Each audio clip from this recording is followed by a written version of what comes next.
இப்பொழுது நாங்கள் பெருமாள் சுவாமி கதை பாட வேண்டும் என்றிருக்கின்றோம். மாயுன்னைக்கு அவன் கம்சனே வதைத்ததாதல் அப்படி யோர் புகழ் தமிழவில்லில் இசையவே பாட ஞானம் பார்முகை மீத நன்னூல் அம்மா பரராஜ முனிவன் சொன்னேன் கார்முகை மதகிம்பீரா கணபதி காப்புதாமே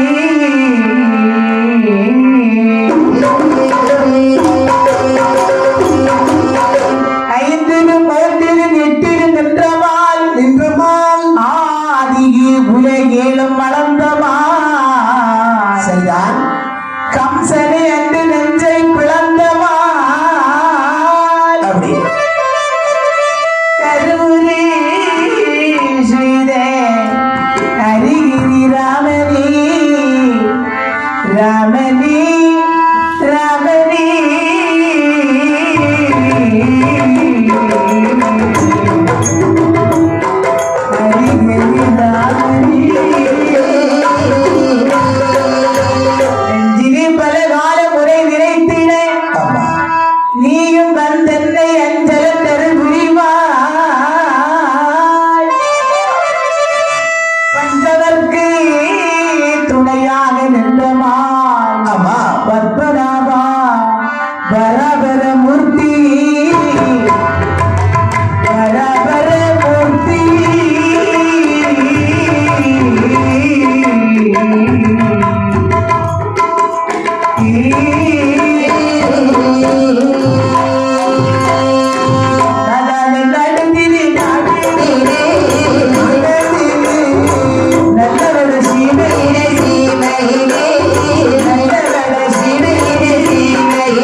மதுராபுரி என்று சொல்லக்கூடிய நாட்டை அரசாட்சி செய்து வருகின்றான் உக்ரசீனன் அப்பா 600 கடமை வாங்கி அசையாதவனையும் கட்டி கூர் என்று குறையாமை குமரத்தை ஆண்டு வருகின்றான் நானிலமும் போற்று வண்ணம் நல்ல அரசாட்சி புரிந்து வருகின்றான் மக்களுக்கு யாதொரு குறை இல்லாமல் ஆட்சி செய்து வருகின்றான் இந்த உக்ரசீனன் மன்னன் உக்ரசீனன் உக்ரபாணி என்ற பெண்ணை திருமணம் செய்கிறார் சரி திருமணம் முடித்து வாழ்ந்து வர வெகு காலமாக அவங்களுக்கு குழந்தை செல்வம் என்பது கிடையாது குழந்தை இல்லாத கவலையினாய் அக்கருக்கு சொற்கரையும் அங்கே இருக்க நீ அம்மையும் அடிதொழுது வருகிறார் சரி அடிதொழுது வருகிற நாளினே நாரும் தோலுக்குள் மாணிக்கம் இருந்தாரோ நாரும் தோலுக்குள் மாணிக்கம் இருந்தாரோ நல்லதென்றடி சொல்லும்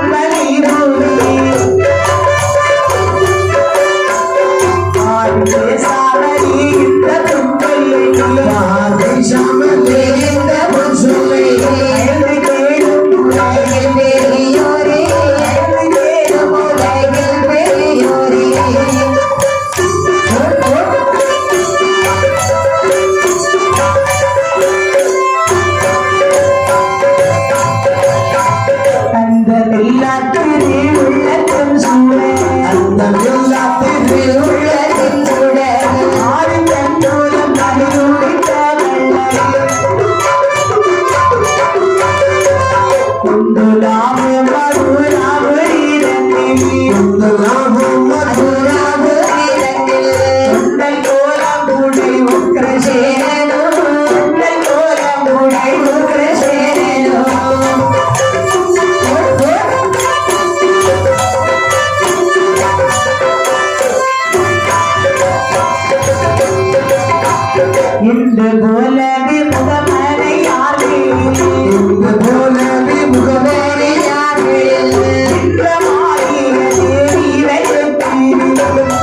நாரும் தோலுக்குள் மாணிக்கம் இருந்தார்கள்.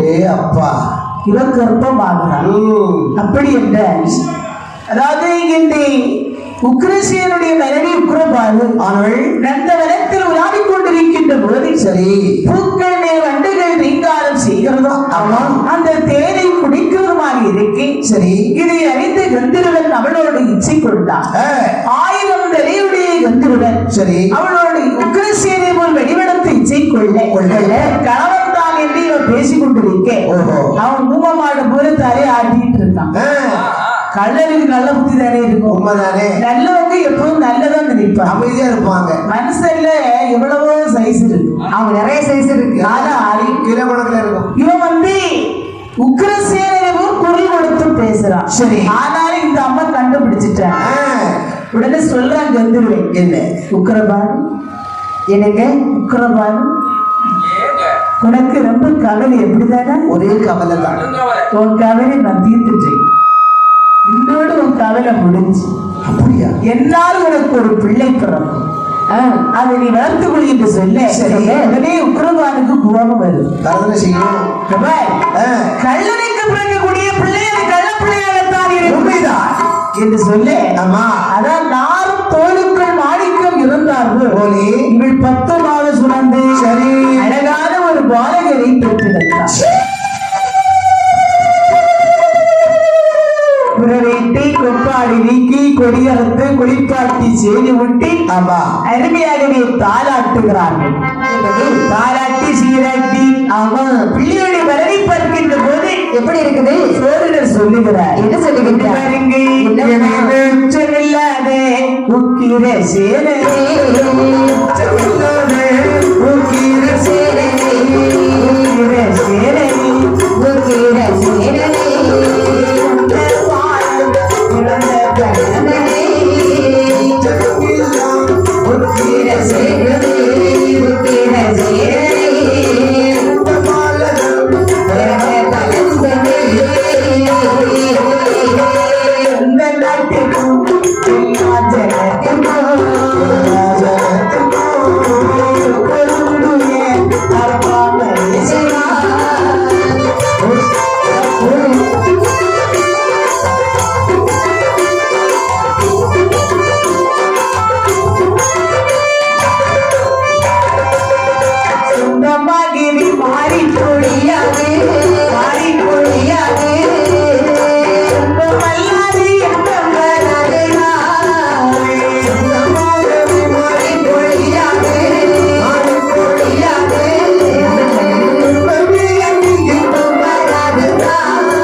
பிள்ளையை கொண்டு விடுங்கள். கொண்டு விட வேண்டுமா? ஆமா ஜோதிரிசி, பார்க்க வேண்டும் சொல்லிவிட்டு பிறந்த பிள்ளை கொல்ல வேண்டும் சொல்லுகின்றீர்களே, என்ன? பிள்ளை வீட்டுக்கும் ஆகாது நாட்டுக்கும் ஆகாது. ஐயோ, அதனால் உங்க நீதி நேர்மை வாய்மை எல்லாம் குட்டி சொல்லா போகுது. இந்த பிள்ளையாலே பிள்ளை கொண்டு விடுங்கள் என்று சொல்ல பார்த்தார் நல்ல. ஆமா, அதாவது இந்த பிள்ளையை கொல்லவும் கூடாது, வளர்க்கவும் கூடாது, சொல்லை தட்டவும் கூடாது. நாட்டில் இருந்தாலே இந்த நாடு அழிந்து சொல்லிவிட்டார்கள். கண்ட பாத்திரம் என்று உண்டு பண்ணி சரி மதுராபுரி ஆண்டு வருகின்ற உக்ரசீர மன்னருடைய புதல்வன் என்ற வாசகத்தை எழுதி பேழைக்குள் பிள்ளை அடைத்த எவரை நதி ஆற்றிலே விடுகிறார்கள். அந்த எவருடைய தள்ளி தள்ளி தள்ளி விழுந்து அப்படியே மந்திரகிரி பட்டணத்திற்கு வருகின்றதா? மந்திரமாகிரி நகரி ஆண்டு வருகிறார் ஆணையரசன் திருப்தி. அவர்களுக்கும் திருமணமாகி சொத்தும் சுகமும் இருந்து குழந்தை இல்லாமல் இருக்க அந்த காலத்தில் உள்ள பெண்கள் விடியகாலை 4 மணிக்கு ஆற்றை நீராட வருவாங்க, குளிக்க வருவாங்க. ஆமா, அந்த 4 மணிக்கு எழுப்பி ஆற்றிலே குளித்து நீராடி மாற்றொடுத்து ஆண்டவனை வணங்குறது வழக்கம். வணங்குறது மட்டும் ஆண்டவனை யார் தெரியுமா? கணவன். ஆமா ஆமா, கணவனை வணங்கணும். முதல்ல படைத்தவரை தான் நம்ம வணங்கணும். ஓஹோ, அதுக்கு பிறகுதான் புருஷனை வணங்கணும். சரி சரி.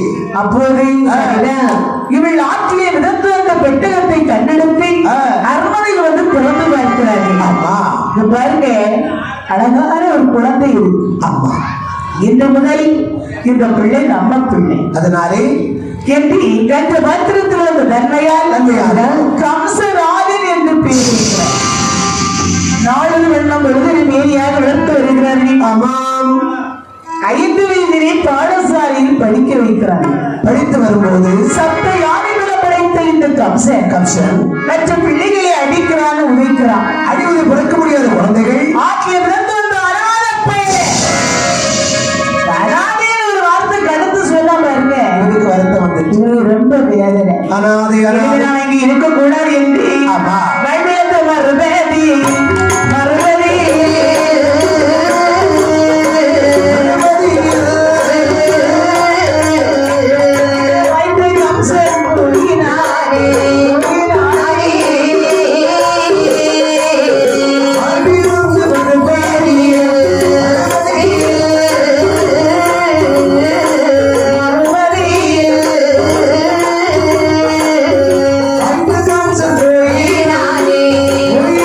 போய்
வாழ்விழந்து சராசந்த நாட்டுக்கு வருகிறார். ஆமா, மருத நாட்டை ஆளுகின்ற சராசனுடைய நாட்டிற்கு வருகின்றார்.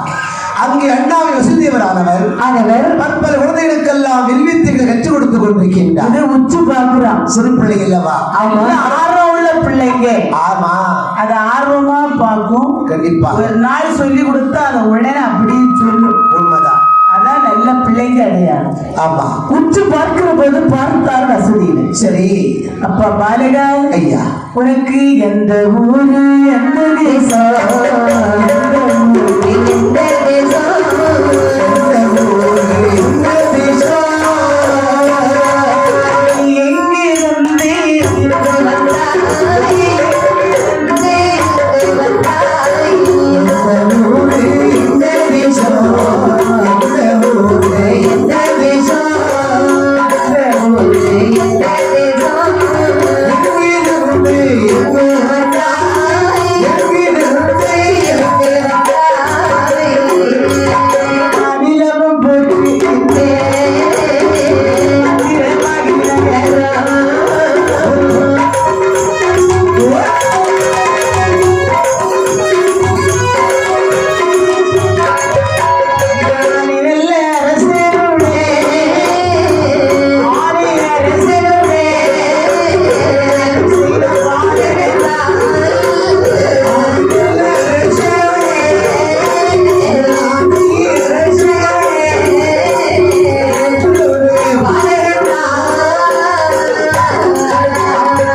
பாலகா, சுவாமி. உன் பேர் என்ன?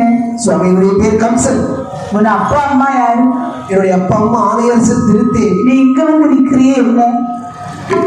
மந்திரிகிரி பட்டணத்தில் வாழ்ந்து வரும்போது எல்லாரும் அனாதை அனாதைன்னு சொன்னார்கள். அனாதை அனாதை என்று எடுத்து விட்டு மறுபதிக்கு வர வேண்டும் என்று வாழ்ந்து வந்து விட்டேன் சுவாமி. உலகத்திலே யாருமே அனாதை கிடையாது. அப்படியானால் அனாதைக்கு இல்லை. சரி, உனக்கு வில்வத்தை படிக்க வேண்டும் என்ற ஆர்வம் இருக்கிறதா? சுவாமி, இந்த வில்வியத்தை எல்லாம் படிக்க வேண்டும் என்று ஆசைப்பட்டுதான் பார்த்து கொண்டிருக்கின்றேன். ஆனால் உங்களுக்கு குருதட்சணை கொடுப்பது கையில் ஒன்றுமில்லை. குருதட்சணை? ஆமா. இப்போது இல்லையா? இல்லையே. அப்படியா? ஆமாம் சுவாமி. சரி, கிடைக்கும் போது தந்தால் அப்படி ஆகட்டும். என்னை சரி வசதி எவன் அனலையின் கம்சனைக்கு தின்னமுள்ள காய் இதங்கே சிறப்புடனே தேவர் ஆயுதங்கள்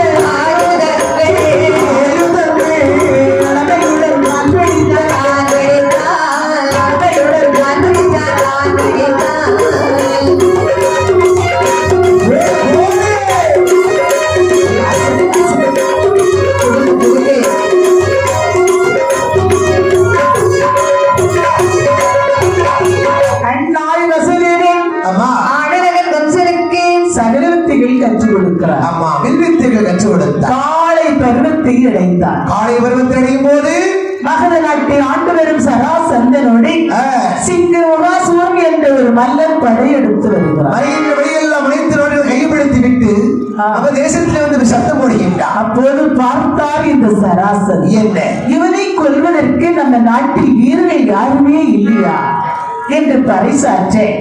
இதனால் அறிவிப்பது என்னவென்ற சராசந்தனோடு எதிர்த்த சிங்கவாகனை கொண்டதற்கு சராசந்தன் மக்களை மனமுடித்து கொடுக்கப்படும் என்று பரிசாற்றினார். பரிசத்தை கேட்டான் கம்சன். ஊடோடி வசந்தவர் பாதம் திரி விழுந்தார். சுவாமி, என்ன பரிசத்தை கேட்டீர்கள் அல்லவா? சராசந்தனுடைய நாட்டை சிங்க மாமன்னம் வந்திருக்கின்றானாம். அவரை வென்றவருக்கு நமது நாட்டையும் அவருடைய மகளையும் திருமணம் செய்து கொடுப்பேன் சொல்லிக்கின்றார்கள். நீ வெற்றியோடு வருவாய். உங்கள் ஆசிரியருக்கு எப்போது இருக்கு? அவனை வென்று அவனை கொன்று நீ வெற்றியோடு வருவாய். அப்படி ஆகட்டும். உடனே வருகின்றான் சிங்கவாக. சரி, யாரே சிங்கமாக எனக்கு இருக்கடா என்று கடும் யுத்தம் நடந்தது. ஆமாம், சண்டைனா இருவருமே சப்த யானைகளுக்கு பலம் படைத்தவர் என்றாலும் இந்த கம்சனும் அதை விட பலம் படைத்தவர். இந்த சிங்கமாமுகனும் கம்சனும் இருவரும் சண்டை போட்டுக் கொண்டிருக்க அப்போது வெற்றி பெற்ற கம்சன் வெற்றி பெற்று நெருப்புள்ளே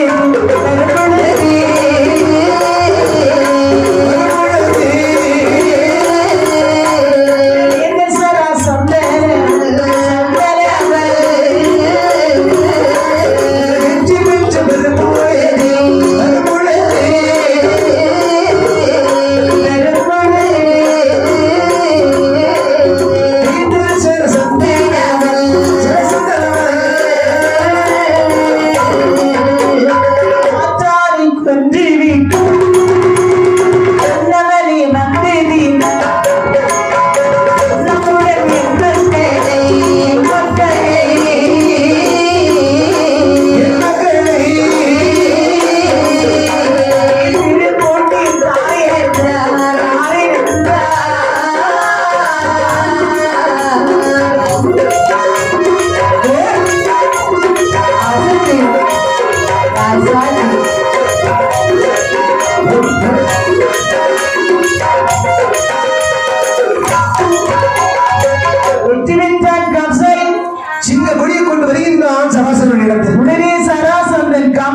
தழுவினார்.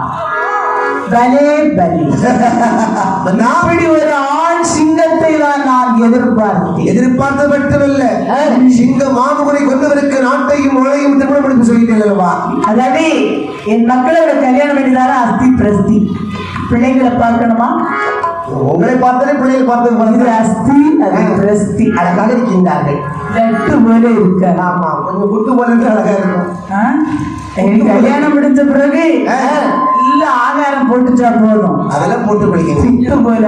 ஆமா, இப்படி சரியா. ஆனா உங்க அப்பா அம்மா வரணும் சுவாமி, கல்யாணம் முடிக்கணும்ல. ஆமாம். உடனே ஆதி அரசனுக்கு ஒரு ஒலி கொடுத்தனுப்பு. நீண்டோலை கொண்டு கொடுத்தான் தூங்குனானவன். உடனே பார்த்தார், சின்னஞ்சிறு வயதிலே இந்த நாட்டை எவ்வளவு அநியாயம் பாடுபடுத்தி விட்டு சென்றவன். ஆமா, கல்யாணம் முடிஞ்சு வந்தா இந்த நாட்டை சும்மா வைப்பாரா? முதல்ல நாம் பாருங்க ஒரு பெட்டகம். ஆமா, அதை கொண்டு நேராக சராசன் மந்திரி வைக்க இந்த வேலையில் வந்திருந்தார் என்று வைக்க அவனே ஒரு பேழையை திறந்து பார்க்கிறார். அங்கே சொந்த நன்றி நினைத்தோம்.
ஆனால் நம்மளை விட பெரிய பேர், அதுவும் மதுராவதி பட்டணத்தை ஆளுகின்ற உக்ரேஷனுடைய பாலகன் என்றார். இவரை நம்பி பிள்ளைகளை சும்மா கொடுக்க முடியுமா?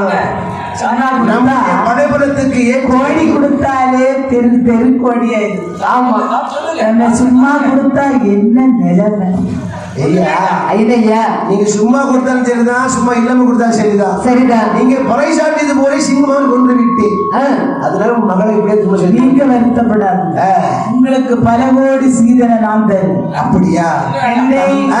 அஸ்தி பிரஸ்தியை அவன் அது கம்சனுக்கு மனம் முடித்து வைத்தார். சரி, ஒரு மாத காலம் அங்கு விருந்து உண்டார்.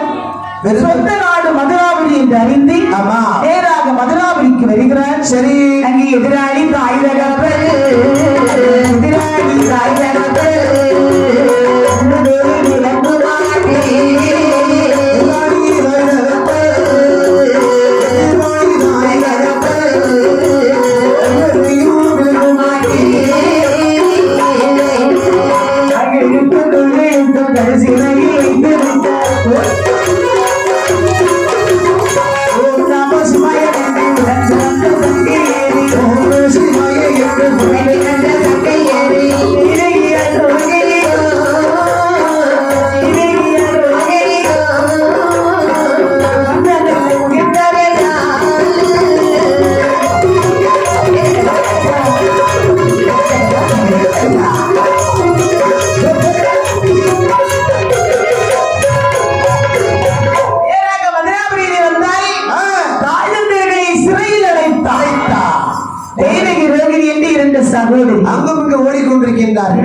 கல்யாணம் பண்ணி கொடுக்கணும்.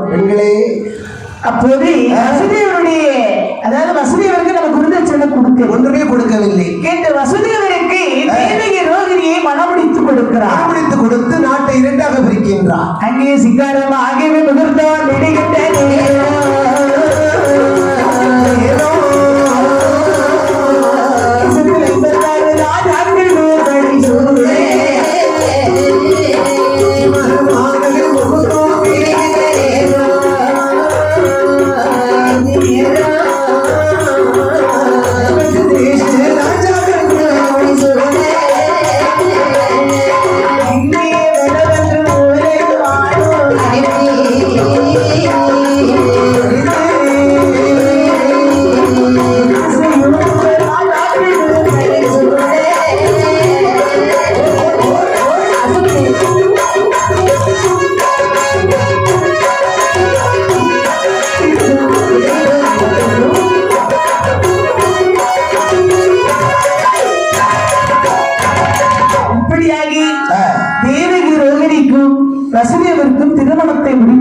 வருகிறார். சரி, அந்த நாட்டை இரண்டாகவே பகிர்ந்து சரி, மதுரை கம்சன் ஆண்டு வருகிறார். ஆமா, தென் மதுரையை வசுதேவர் ஆண்டு வருகிறார். ஆண்டு வரும்போது ஆண்டிருந்தாலே மதுரை பட்டணத்தை கம்சன்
வசுதேவருடைய நாட்டிலே சரி. சாரல் மழையானது பொழியே அங்குள்ள சம்சாரில் தோட்டப்பயிர்கள் வைக்கிறார். எப்படி அண்ணே, என் தோட்டத்திலே நான் ஏலம் வைக்க போகிறேன். அண்ணா, என்னடா அவன் ஏலம் விட போறானா? நீ யாரும் பிடிக்க போறியா? அவன் நான் பிடிக்க போறேன், அவன் ஏலம் விட நான் பிடிப்பேன். பிடிச்சு விடுங்க பார்ப்போம். அண்ணே, என்ன போடணும் சொல்லுங்க தெளிவா. என்று ஏலக்காய் போட ஏலக்காய் போட போறீங்களா? இந்த எண்ணெயில பெயர்கள் வைக்கிறார் பாருங்க. என்ன? இஞ்சி வைத்தார், இஞ்சி வைத்தார்,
என்ன பயிர் வகைகள் உள்ள எல்லா பயிர் வகை போடுகின்றார்கள். வாழை, எண்ணெய், கூதரவை, கரும்பு, சோளம் இப்படிப்பட்ட பயிர்களை வளர்ந்து வரும்போது வன மிருகங்கள் அழித்து விடுகிறது.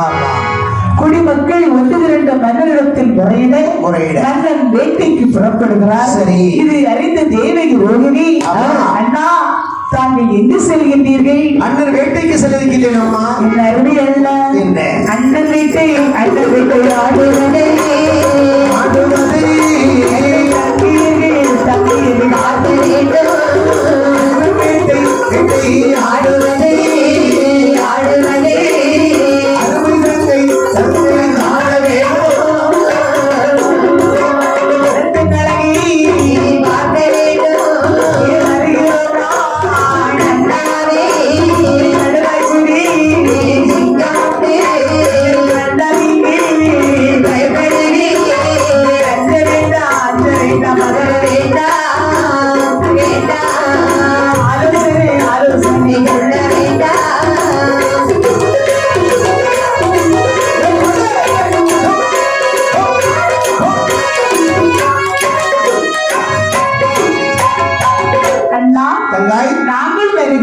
தங்காய், அண்ணன் விளையாட செல்லவில்லை, வேட்டைக்கு செல்கின்றேன். கானகத்தில் பல பல வன மிருகங்கள் நிறைய உண்டம்மா. சிங்கக்குட்டி, புலிக்குட்டி, யானைக்குட்டி, பன்னிக்குட்டி, நரிக்குட்டி, கீரிக்குட்டி, எனக்கு புலிக்குட்டி, நிறைய குட்டியும் குஞ்சுகளும் நிறைய இருக்கும். எனக்கு மேல்குட்டி வேண்டும். மேல்குட்டி தானே? ஆமா, அண்ணன் ஒரு படம் வரைஞ்சி தாரேன். ஆமா, வேட்டி பார்த்துக்க. கடுவாய் குட்டி, சிறுத்தை குட்டி, சிங்கம் குட்டி இதெல்லாம் வேணும் எங்களுக்கு. உடனே காட்டிலே வந்து தங்கைமாகிய ஒரு நிலையில் அமர்ந்து விட்டு வேட்டை அனுப்புறான் கம்சன். சரி, காட்டியை வந்து அந்தி இருந்து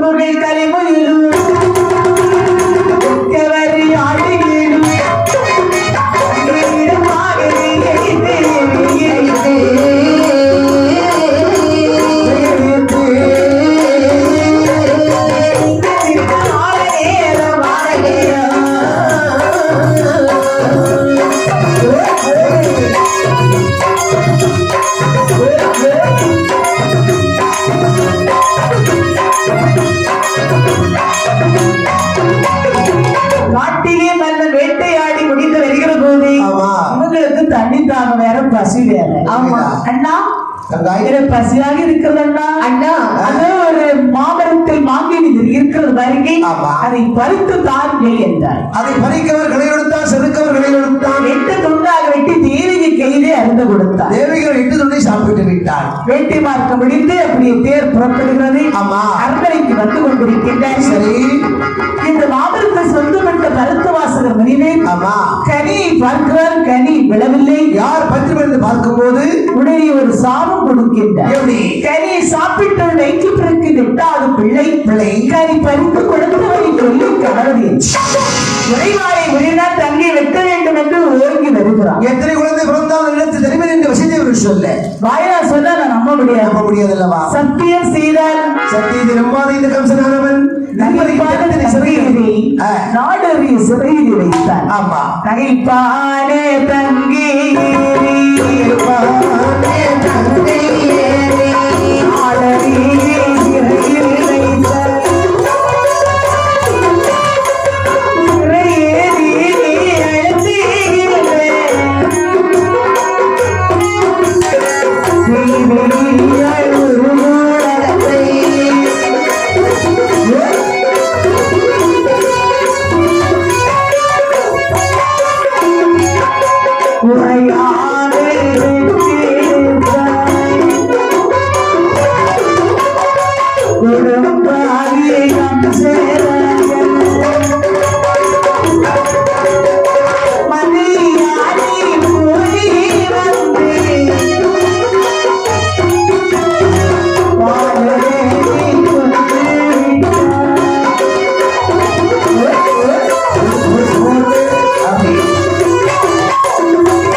ஒன்றாக தேவகி 6 பிள்ளை பெற்றெடுத்தார். சரி, 6 பிள்ளையும் கம்சனுடைய, அதாவது அந்த நாரதர் சூழ்ச்சியினால் கம்சன் அரி அரி என்று கொண்டு விடுகிறார். பூமிவார நம்ப முடியாத பூமாதேவி இவன் செய்யும் பாவம் எல்லாம் கைலாசமலையில் பாவமலையாக கடந்து. ஆமா, தீவாதியர்கள் மாயவனை கூறி எப்படி முறையிடுகிறார் பாருங்க. எப்படி மணி வண்ணனை கடவுள்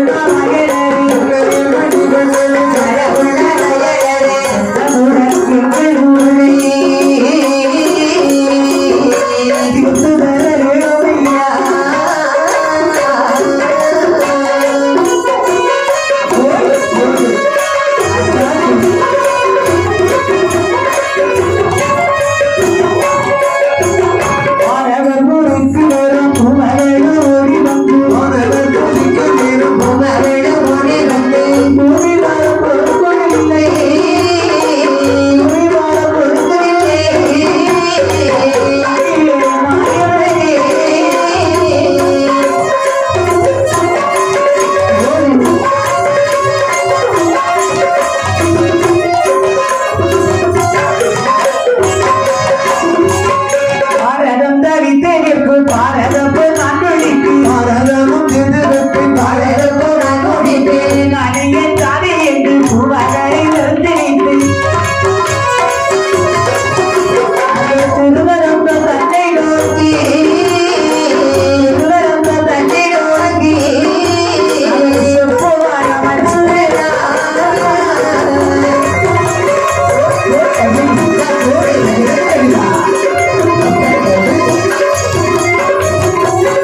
குழந்தையாக அது மாயவனை சுமந்து கொண்டிருக்கக்கூடிய ஆதி சேடன் என்ற பாம்பை சரி கருவாக அழைக்கிறார். சரிதான். 4 மாதம் கழிந்த பிறகு ஆமா அந்த கருவானது ரோகிணிக்கு சென்றடைந்து ரோகிணி 10 மாதம் சுமந்து அழகான ஒரு ஆண் குழந்தை பெற்றெடுத்தார். அந்த குழந்தைக்கு பலராமன் என்று பெயர் சுட்டி வளர்த்தார். அப்பா தேவிக்கு கர்ப்பம் 6 ஆச்சு. 6 7 ஆக சரி 8வது குழந்தையாக என் பெருமாள் அவதாரம் செய்ய வேண்டும் என்று இருக்கேன். தேவர்களே ஐயா, நீங்கள் எல்லோரும் சரி ஆயர்பாடியில் ஆயராக பிறக்கின்றோம். அம்மா விபதி பகவதி ஐயா, நான் தேவிகா வீட்டில் 8வது குழந்தையாக பிறக்கும் நேரம் சரிதான். ஆயர்பாடியில் நீ யசோதிக்கு மகளாக பிறந்திருக்க வேண்டும். அப்படி ஆகட்டும் நித்திரா தேவி நல்ல பிறக்கக்கூடிய அன்று சரி எல்லா முகத்திலும் நித்திரையாக எல்லாரும் தூங்க வைக்க என்று சொல்லி என் பெருமாள் 8வது குழந்தையாகி தேவிகா வீட்டில் சென்று கருவாக அடைந்தார்.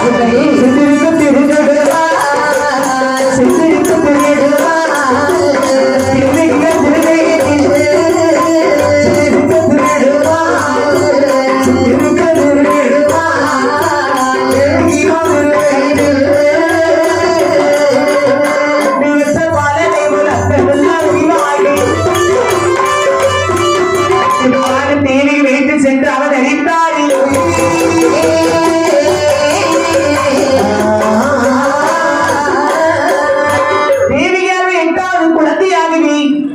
அதே சுமந்து கொண்டிருக்கிறாய். சரி அப்போது அண்ணனிடத்தில் உயிர் வச்சு கேட்கணும். ஆமா கேட்கணும் இல்லையா?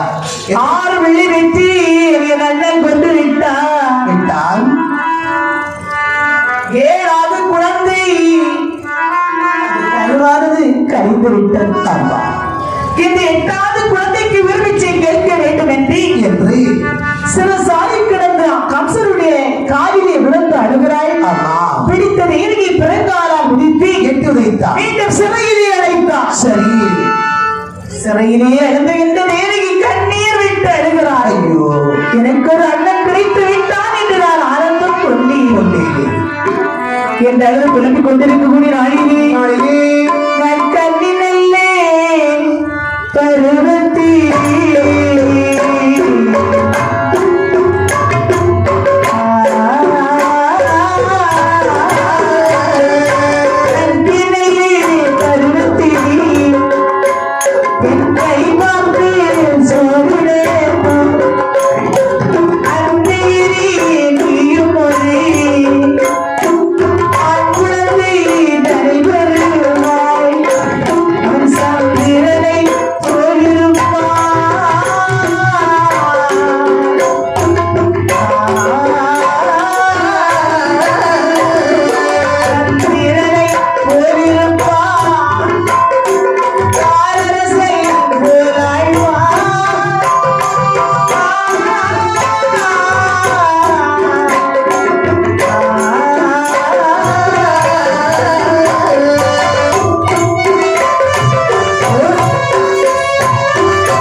இழைப்பதில்லை எந்த உலகில் இழைப்பது இல்லை எந்த மாயமோ இனியானறியே என்ன மாயமோ இனியானறியே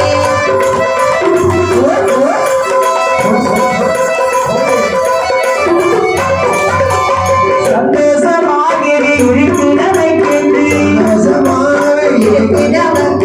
உடல் பாலகன் தாய் எடுத்து தாளாட்டினாளே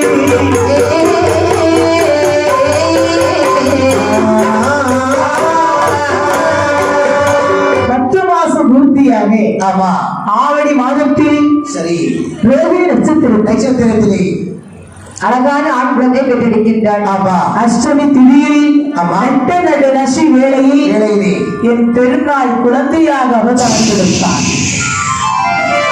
கையில கால் கையில அந்த விலங்கு வச்சு பொறித்தது. ஆமா குழந்தை எடுத்து தத்தளித்துக் கொண்டிருக்கிற போது ஒரு பூக்குடை வைத்து ஆமா 1000 கிங்கிலி விழுத்து அடைக்கப்பட்டு கல் கதவை கிடந்து சரி அசரே வார்த்தை பிரகாரம் ஆமா ஆயுர்பாடி யசோதமந்திரி போல அங்கிருந்த பெண் குழந்தை எடுத்து நேராக சிறசாலையில் தேவி மந்திரி வைத்து ஆமா மறுபடியும் விலங்குகள் தானாக மாட்டப்படுகிறது. சரிதான் நேரம் இருந்தது. அவர்களை அழைத்து கம்சன் குலத்தை கொல்ல வேண்டும் என்று ஓடோடி வருகிறார். தனித்து கால் பிடித்து அடித்து கொள்வேன் என்று கால் பிடித்து கொள்வேன்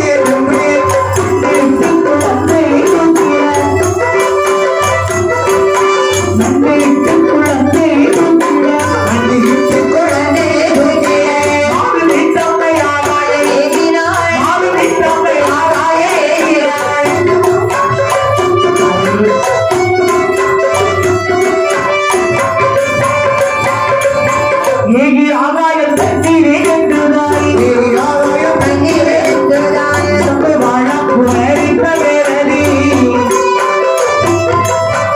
எழுதி என்று நினைக்கிறாய் என்னை நீ எதிரி என்று நினைக்கிறாய் எங்கள் அண்ணல் முகில் நீர அண்ணனோ எங்கள் அண்ணல் நீர அண்ணனோ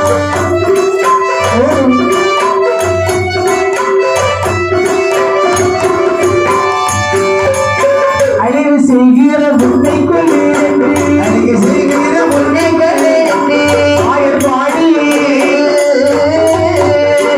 கண்ணில் வளருவா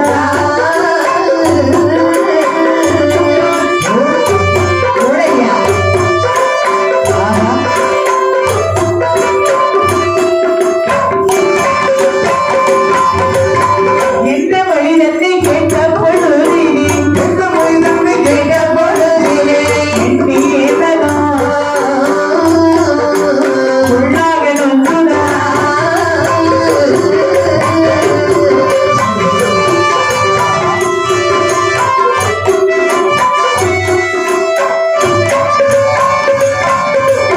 சாகாமல் செத்த சமவேடு போலவே சாகாமல் செத்த சமவேடு போலவே கண்ணில் விட்டு மலர் வந்து முகமாடி இருந்தாரே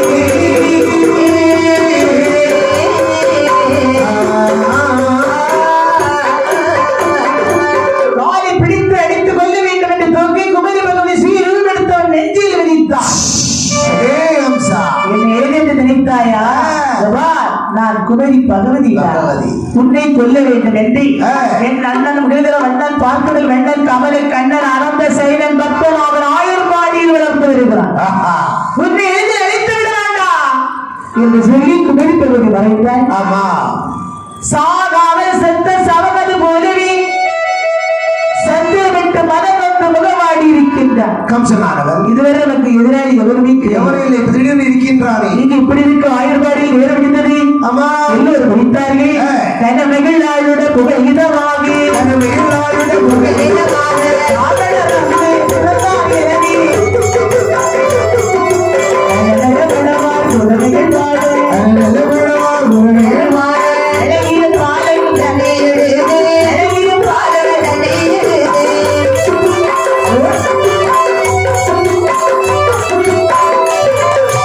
ஆமாயே உடல் ஆடியவாரா ஆயுளுடன் ஆயுளாரா அன்றுட புரவி இலகுலகு இலரி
பெருமாள் என்று திருநாம பெயர் சூட்டினாரே